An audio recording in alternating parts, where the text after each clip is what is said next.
Now, you're welcome back. We are going to talk some tennis because there are a few different bits and pieces going on. The summer now very much upon us. We have Wimbledon over the horizon and the French Open starts on Monday. It is suddenly very much coming into view.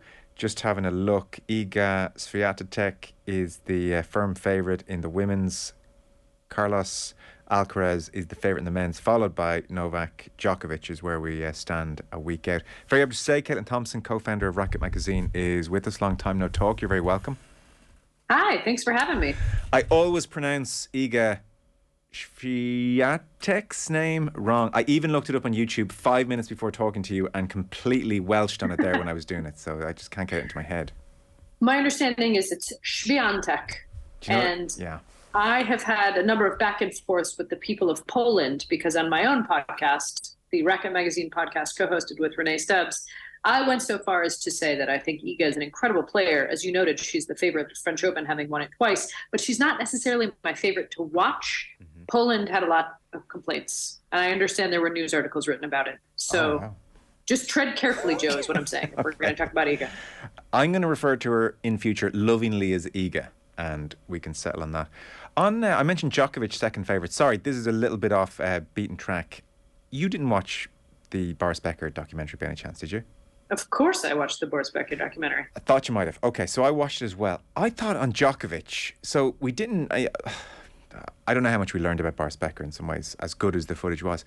But Djokovic, popped up in this flyby kind of 3, 4, 5 minute interview sparsed over a 10-minute period, because Becker obviously was his coach for a time, and I thought he was very revealing in so much as anyone would be, in that he was saying, I don't know if this is common knowledge in your world, but it was new to me. So in effect, Djokovic was talking about the influence Becker had on him, and he was saying that basically he had been, for a large part of his career, suffering with guilt about his actions off the court, and as a result, in effect, he was self-sabotaging on the court, almost overcome with a kind of self-loathing to the extent that he couldn't allow himself excel or be happy. And it seemed Boris kind of said, listen, kid, cut yourself some slack. I thought, bloody hell, that is interesting. Completely fascinating. I mean, I think watching Novak Djokovic play tennis, obviously the brilliance is undeniable in terms of how he moves and how he defends. Obviously, his results speak for themselves. But also people kind of tend to forget, because sometimes he makes himself the villain in terms of some of the behavior, that he's incredibly well-spoken. He's very thoughtful. And while we might not like the things he says sometimes, he articulates himself incredibly well. And I thought actually he was probably one of the best parts of this Boris Becker documentary, even though, as you note, he wasn't in it very long, just kind of as a throwaway for that period of time that Becker coached him.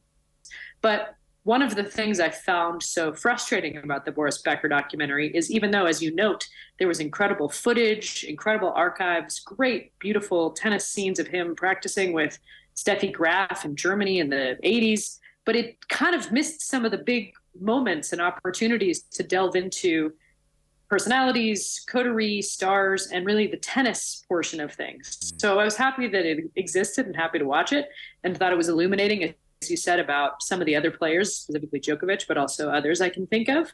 But it didn't quite get all the pieces correct. And I think maybe you could probably think of maybe 10 or 15 stories that came out of that I would love to see follow up on, because it was so, it raised questions that it didn't answer. Yes. And even on, say, the Djokovic point alone, you would love just a touch more depth to that, or a follow-up, or even a, Boris, what did you do with Djokovic about the guilt thing? That's kind of a really interesting area. But it seems, I mean, to my eye, it looked like the Becker footage was based on 2 different interview sessions with Gibney.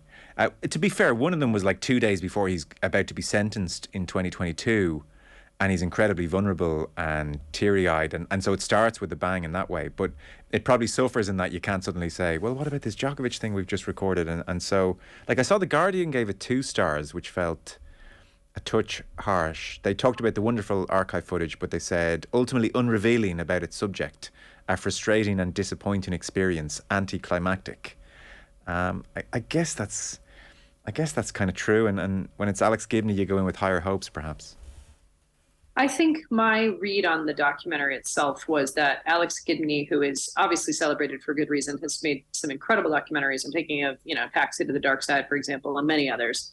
I think they probably underbaked it a little bit because I think that they, with more time and care, could have crafted, a 6-8 part series here. I am not sure what story they were trying to tell because there are so many stories. You can talk about the tennis alone. You can talk about his, becoming a cultural attaché to Central African Republic. Each of these things could have its own sort of day. And I think at the end, it sort of ended up being a jumble. But because I think they started with the access, and I think getting him to sit down 2 days, as you know, before he was imprisoned, felt like such an opportunity to have a chance to talk with him. And also, Boris is not, he might not be the most, I don't want to say self-aware, because I think he is trying to be self-aware. He can be a little defensive, but he's a talker. He's not going to be, he's not going to clam up.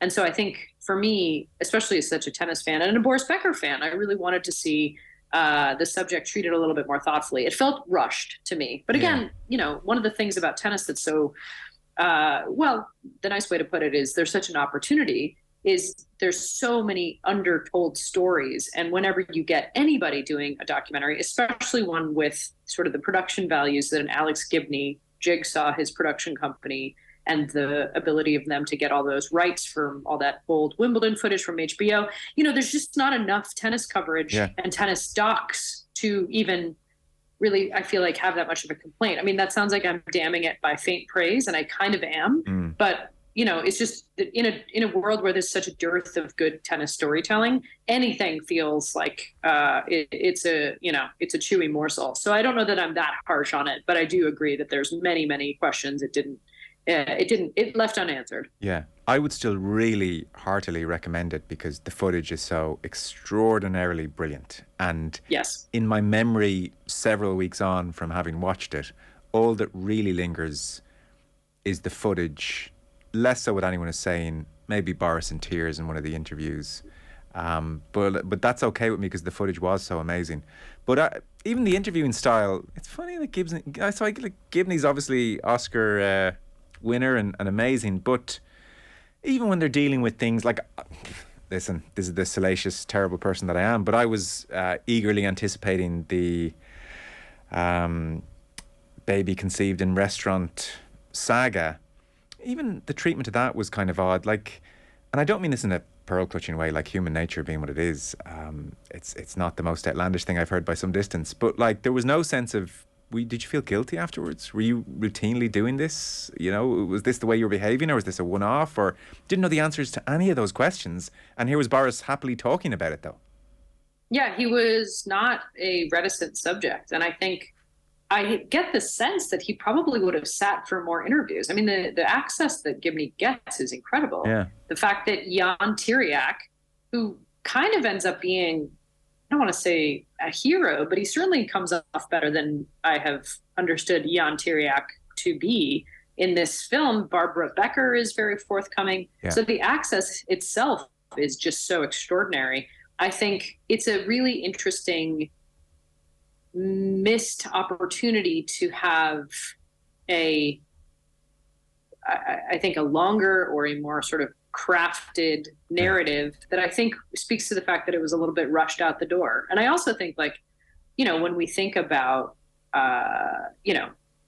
tennis documentaries, we really do have to, I think we haven't had very many good ones. And I think for that reason, there's not, I think, a good one film that exists that kind of captures the sport. The closest thing I can think of is maybe, The French by William Klein, which is, a cinema verite experience from, the early 80s. There's not been a ton of coverage of this the way that, football is covered, or basketball, or, American football, for example. And so, I think hopefully this inspires a league of other conversations and follow-ups and, not to toot our own horn, but that's certainly what Racquet was built for. Yeah. If we had, a giant staff, I would have assigned probably 10 or 15 follow-up stories just on the things that the documentary raised that we didn't have time to hear the answers to. Because God knows, between Becker, Barbara, and Jan Tiriac and others, Djokovic included, we probably would have gotten some really great answers. So yeah, I mean, maybe there'll be a sequel. We can only hope. There should be. And I think 2 stars, by the way, is very harsh. I would give it 3 and a bit because the footage is that good. One, if you do send your racket team out for different angles, I found myself laughing out loud at a very inconsequential moment, but it's where Becker is playing Sampras and Sampras wins, and Becker comes up to the net, and the footage is so good, it's picked up on mic, and Becker, kind of a legend of the sport at that stage, says to Pete Sampras, "That's my last ever match at Wimbledon, Pete." And Pete at the net kind of looks at him vacantly and goes, "Oh, really?" And then walks off towards the umpire. And I thought, I need to know more about Pete Sampras. The access itself, and it really is, I think, I can't describe to you the frustration of being in tennis media and being at times the only voice pushing for things like the HBO footage to be freely disseminated, for HBO to still have the rights to broadcast tennis matches, for that archive and this incredible treasure trove of history to be readily accessed. It sometimes feels like the people who are the stewards of the sport, meaning the governing bodies and the slams, are trying to spite it for reasons that I don't quite understand. Because as soon as you see this footage, you just realize how remarkable so much of it is and how different it is from the kind of access and sort of, fawning and overproduced commentary we get now from, especially in the US broadcast networks. Like, all you need is to put a camera in the right place and capture a moment like you just described. From what I understand, Pete Sampras is a very stoic, very, man of few words. No kidding. And the fact that his reaction was such, it's almost like he didn't fully process it, but also it kind of speaks to the fact that a lot of these athletes are so, you could be nice and say focused, or you could be harsh and say simpletons. But either way, he didn't have the tools or the moment's appreciation, partly because he's surprised, but also partly because that's not, we don't, just because somebody's a Grand Slam champion doesn't mean that they're necessarily able to speak extemporaneously in an emotionally vulnerable way, right? True. And I think there's just so many amazing, yes, we should do a follow-up sort of documentary about Pete Sampras, but my hunch is, like other people like Steffi Graf, who appeared very, minimally in the doc, and other sort of legends, some of them don't want to talk. Some of them don't want to appear. Some of them don't, want to revisit this parts of their lives. That's not a problem for Becker, which means to me, somebody should do a very, very sort of interesting, maybe salacious, but also kind of more complete follow-up. Again, it sounds like we're massively down on it. I would still massively recommend it. Sorry about that. That was a bit of a tangent on the Djokovic thing in particular. But to the current situation, every time I click on a tennis story, there's controversy at the moment. It's just bubbling away. So in various orders, the Madrid Open, as the clay court season kicks off, the story here was about ball girls in attire, which was deemed as overly sexualized and revealing, crop tops, short skirts. Madrid Open famously had models as ball girls in 2004. So the clothes were swapped out for something less revealing. And then it seems as well speeches were cancelled after Iga criticised a match finishing at 1 a.m. And so then in the women's doubles, they weren't allowed to speak afterwards. Iga's match finished at 1 a.m. And then there was a whole kerfuffle over Alcaraz getting a bigger birthday cake than Ariana Sabalenka. And this was quote tweeted by Victoria Azarenka, effectively saying, well, this shows right here the difference in treatment of men and women at the Madrid Open, and perhaps beyond that as well in the tennis world. So full of acrimony. There's two ways to sort of parse the Madrid Open chaos. One is which to be up in arms and upset about what was clearly a pattern of sort of misogynist treatment.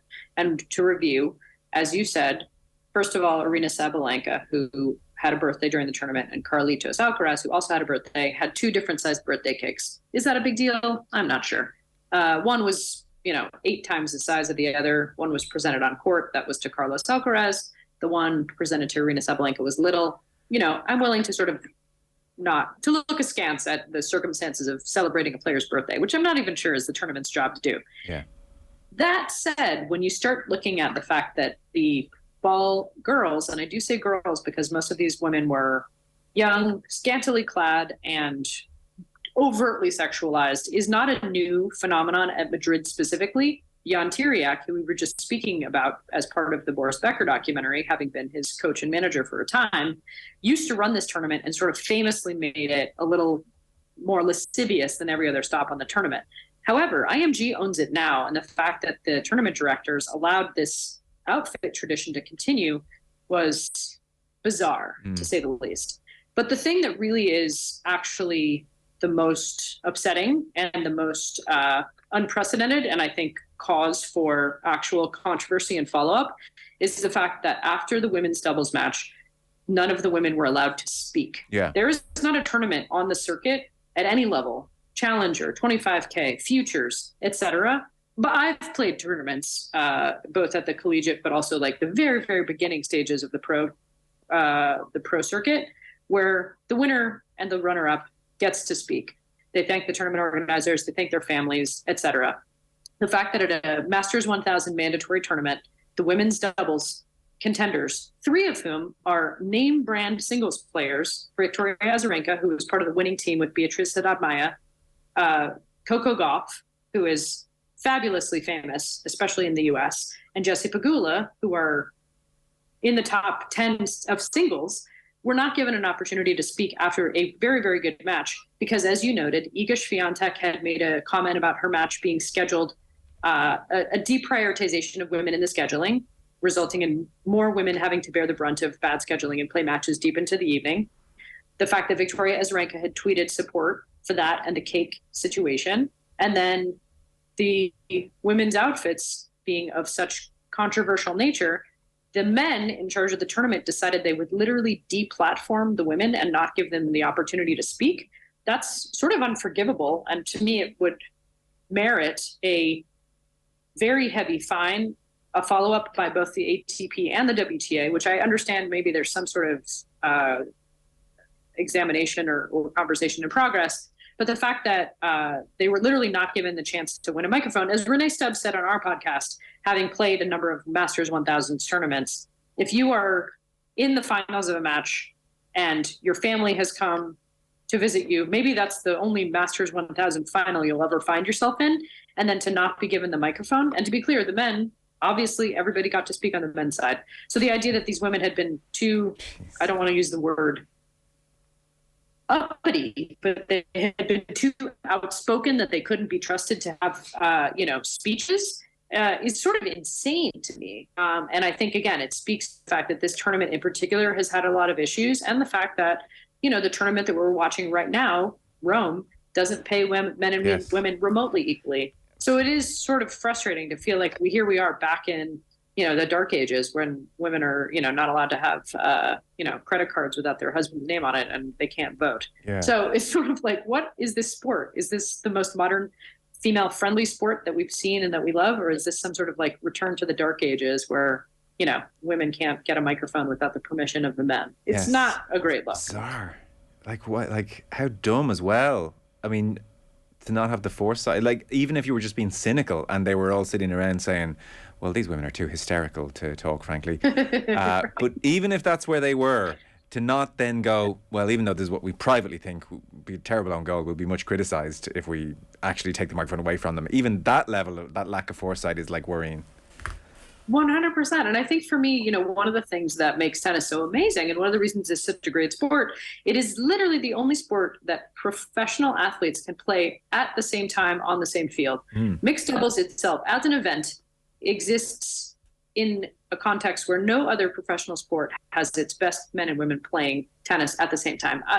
The example that I love using is at Wimbledon, I watched Andy Murray and Serena Williams walk out on court together as a mixed doubles pair. And I was moved to tears because it was one of the coolest things I'd ever seen in sport. And that's something that tennis has always done really well. Tennis is celebrating 50 years of the Women's Tennis Association. This year, the original 9 started the tour in 1953. And tennis, in a lot of ways, has been on the right side of history with racial inclusion and breaking the race barrier that Althea Gibson broke at Wimbledon itself, winning that slam, that Arthur Ashe continued, that LGBT athletes in the 80s and 90s, that really paved the way for this really transformational sport that allowed women to make something approximating what their male counterparts made. There's still no sport that comes close to tennis. The top earning female athletes in the world, I think there's a stat, as of this year, it's 8 out of the top 10 are tennis players. Okay. And for me, just the fact that we are still having this conversation where women can't be trusted to be at the microphone, I think they should cancel Madrid. If I were the WTA and the ATP, which claim to be united, we'll prove it. Boycott. Like, let's get political. And so when you set this segment up as saying that it's controversial and there's a hullabaloo, to me, that's not a bad thing. I think it's exciting because sports are always inherently political. It's just, which side are you on? Are you part of the side of the inherent power structure, or are you going to be disruptive and be a voice for change? Tennis has been historically a very cool platform for change. And I think for me, the fact that these athletes are playing week in and week out in conditions that are wildly different, especially between pay and treatment, the way that the last two events have illustrated, it's cool. It's cool to draw attention to it, and it's cool to use this sport and this moment, I think, to have a moment of activism. And I hope that that's what happens. You did mention the Italian Open, so we're currently at Rome ahead of the French Open. The purse for the men's is $8.5 million, the women's $3.9 million, so less than half. Now, they have said this will be fixed in 2 years' time, has been their response. Very famously, the men and women get the same now at the 4 Grand Slam tournaments. So is the Italian very much an outlier? Is it one of several across the year where there's a big discrepancy? It's one of several. There are Canadian Open, which is played in alternating cities, Toronto and Montreal, who take turns hosting the men and women. The Cincinnati Open, which is now under new ownership, likely to move out of Cincinnati. That's called the Western and Southern Open. Those are other major tournaments that have huge pay discrepancy. And it's weird because I think, without wanting to open the entire can of worms that the best of 5 sets tends to open, because it's ironic that the men play longer, well, not necessarily longer matches, but they play more sets at the Grand Slams where there is equal pay. But at these tournaments that we were just talking about, many of which do not have equal pay, it's best of 3. So it's interesting because I think we know that the joint events, in terms of revenue, in terms of attendance, in terms of broadcast, in terms of ticket sales, they by far do the best. And there's also another sort of factor here, which is if you're a woman professional tennis player, a lot of weeks you don't have very many events to play. There was one point during the early part of this calendar year, 2023, I think 5 events on the ATP tour for every 1 event on the women's tour. And so as I've been in this sport as a media owner and journalist for the last 8 or 9 years, and keep in mind, I was a political reporter before this, so I have no problem asking hard questions and holding people's feet to fires. The one thing that's really struck me is just how inept the leadership is. We have this incredible product. We have this global sport. And as I just noted, we have a sport that has the opportunity for women to make something approximating the same amount as the men, that we know is really unique and cool when they can combine in one event. I think, frankly, nothing short of a complete rethink, a complete reboot, and probably a lot of firings need to happen at the top levels of the game in terms of tournament directors, in terms of how these events are organized, where they're put, and how they're thought about, what kind of purses go along with them. And what the sport is really about is overdue. And I think one of the things that's exciting at the moment, even though it is filled with tension and chaos, is just we are in the process of watching a very, very antiquated sport, even though the product itself is incredibly modern with global superstars, incredibly dynamic varieties of race, gender, class, socioeconomic status. Tennis really does reach into every part of the world.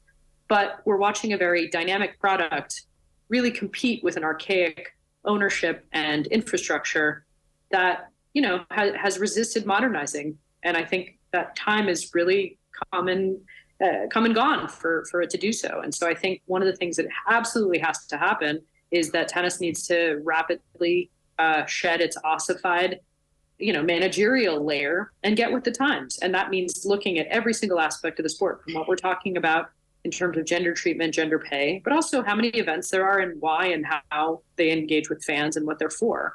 And I think that's such a tremendously cool opportunity that even though it sounds like it's complete chaos, it actually, I think, is necessary for the sport to be, really reborn as this amazing, dynamic, healthy thing that it deserves to be, because the product is amazing. It's just been held back, I think, by a lot of its hidebound sort of ownership. Always great to have you on. Thank you so much. Thank you kindly. Cheers. Thanks for having me. Caitlin Thompson there, co-founder of Racquet magazine, with us on the line there. And as I mentioned at the top, the French Open starts on Monday coming.